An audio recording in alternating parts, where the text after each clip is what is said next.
Wagwan, YouTube family, Wagwan, Maverick in the building again. Yeah.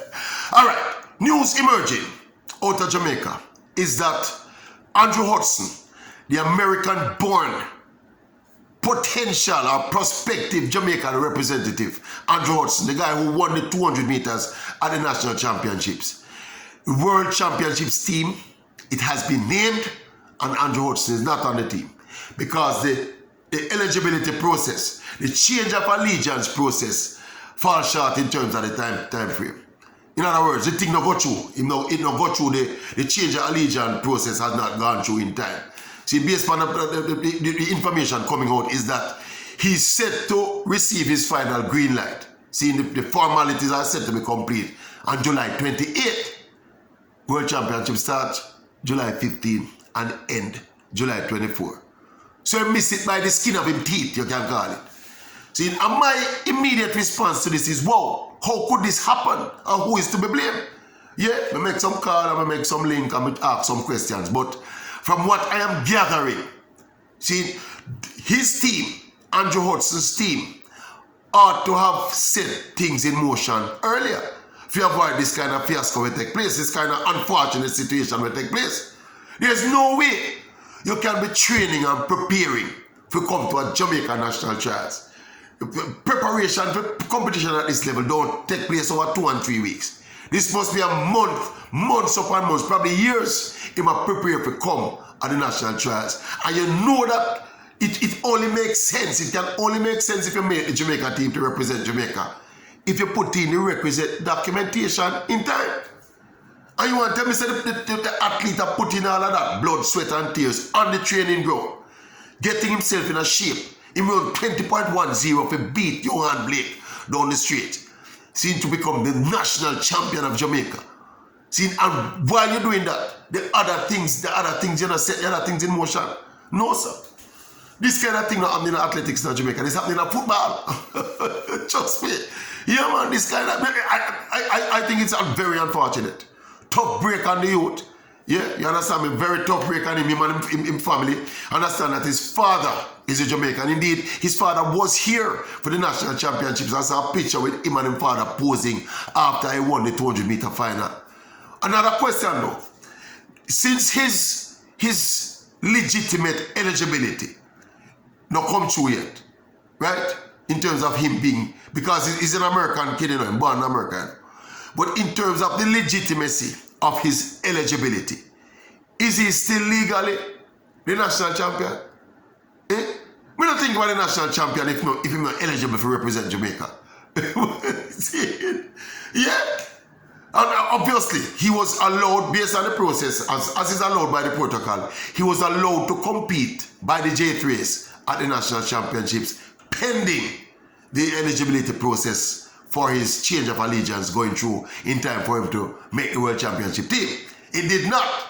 See, but I am just thinking that technically, this kid is really not the national champion over 200 meters. You know, Johan Blake is the national champion. Think about it. If he was allowed to compete with a little window of him getting himself eligible to represent Jamaica, and he don't get himself eligible to represent Jamaica, that means he's not eligible to run as a Jamaican. So he is not the national champion. Think about it. But feel it for him though from a humanitarian standpoint. This is a quality sprinter, you know. This is a youth who represented the United States at the junior level, you know. And as we say, you saw the race, we all saw the race, we see the kind of form that Johan Blake bounced back to become almost the beast again. We saw him at the 100 meters around 9.8, first time in a decade, and this youth, he came up on the straight in front and the youth just left him. So he's a quality sprinter. As to whether or not he would have made any real noise at the World Championships, I don't know. 20.10 and I probably need to go sub 20 for kind of threaten the podium. But, you know, he's a quality sprinter. No doubt him could have made some noise. As we said, the male sprint field, you know, is not the greatest male. It's the sprinter in terms of the male. You have some people ahead of the game. You understand? Some of the Americans, them are really good. You know, we say Young Knighton up there around 19s, and of course the defending world championship Noah is running lower to mid 19s as well. So we don't know, but this youth is a good sprinter. good prospect, I think, would have represented Jamaica well. It's so unfortunate. I think it's him to be blamed though. Himself and his team. You cannot be putting in all of that hard work and prepare yourself to come at Jamaica, come make the Jamaica team, and you don't back it up with the requisite work off the park, the requisite off the field work, off the training ground work. They go hand in hand. Unfortunate still. Unfortunate. His replacement, we understand, will be Akeem Bloomfield, who won 4th in the 200 final. Obviously, Akeem Bloomfield would have gotten the qualifying time, so he steps right into the slot. This is an opportunity for Akeem Bloomfield. He have to probably get himself back to where he was showing he would belong a couple of years ago before he fell off the boil a bit last season for various reasons. But this is an opportunity. We see him in the trials. He never looked as sharp as he had looked before, but this is an opportunity. A door opened up for Akeem Bloomfield. He missed out on the Olympics last year, injury and personal tragedy. But he's back this year, and this is an opportunity. But it's sad for HUDSON though. It's sad for HUDSON. And for an American kid, whether him take the encouragement and the coaxing of his father or not, but for an American kid, to actually decide to switch allegiance, to come and represent Jamaica, is something that is commendable. It's commendable. And we should embrace him, After all, this is what he's doing. His father is Jamaican, so he legitimately have a cause for one to represent Jamaica. But they mess it up.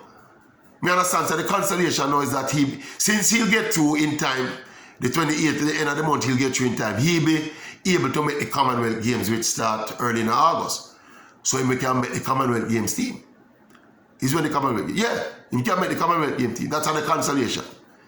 He'll be able to go to the Commonwealth Games to represent Jamaica if he so desires. But me know deep down, see at the World Championship is youth and it won't go. Yeah. Worse than the World Championships upper Oregon in the United States. So the disappointment must be real for him and his family. But you can't make them kind of mistake. As I say, it's a football-esque mistake that you make. Jamaican football-esque mistake. This is not worthy. This is not how we handle track and field business in Jamaica. We're much more sophisticated and much more much more first world, sorry. In how we deal with athletics business in Jamaica. We ought to have done better than that. It's unfortunate still. Unfortunate, we feel it for him. But as I say, I can't find any blame to place on the J3s. I think they did what they had to do by allowing him to compete pending eligibility. He did that and the process just fell short by a couple of days. And that makes it so sad, When you miss the cut by a couple of days, you may say you miss it by 3 months or 6 months, you'll feel probably less bad. But it is what it is. Again, me always like look upon them kind of disappointment as a learning experience, So if me are the youth now, me not to take it to heart. Fortunate for him, you have a succession of international events coming up back to back to back. Yeah, you have Worlds and Olympics again coming up shortly. So next year again, he can come back again and try and make the team. And obviously, he have the quality. We see the quality we have. So he can just look at it now with that kind of philosophical way there. So it's a learning curve and you can only get better for it. But it doesn't supposed to happen. Unfortunate or almost sad say it happen like this. Yes, of course it's sad. Yeah, man, you imagine the personal disappointment. Yeah, after going through all that he went through to come to Jamaica, to qualify for the Jamaican team.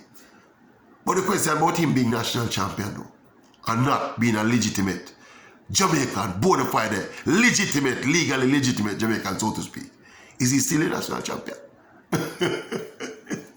Tell me what to think. Tell me what to think, YouTube family. You don't know the Maverick, Yeah, man, I provoke some thought. But a real thing, no. A genuine concern, I just thought me I provoke. A real thing, the thought crossed my mind. So if this eligibility, his change of allegiance, don't come through in time, that means that technically he's not a Jamaican, he's not supposed to be crowned a national champion. So maybe J3 should be looking at reaching out to you and Blake and say, boss, technically you are the double national champion in the sprint double champion, national champion. Semantics still, but you don't know. We just food for thought. Semantics, but you don't know. Sad for the youth though, and sad for him family. But what them want to think? Tell me what you all think about what I think, the YouTube family. You don't know the Maverick, I check in. Well, we check in. Now it's time for me to check out and turn the floor over to you, my erudite YouTube family. What do you think about this case here? Eh? The case of Andrew Hudson. Think about it and give me a comment there in the comment section right now.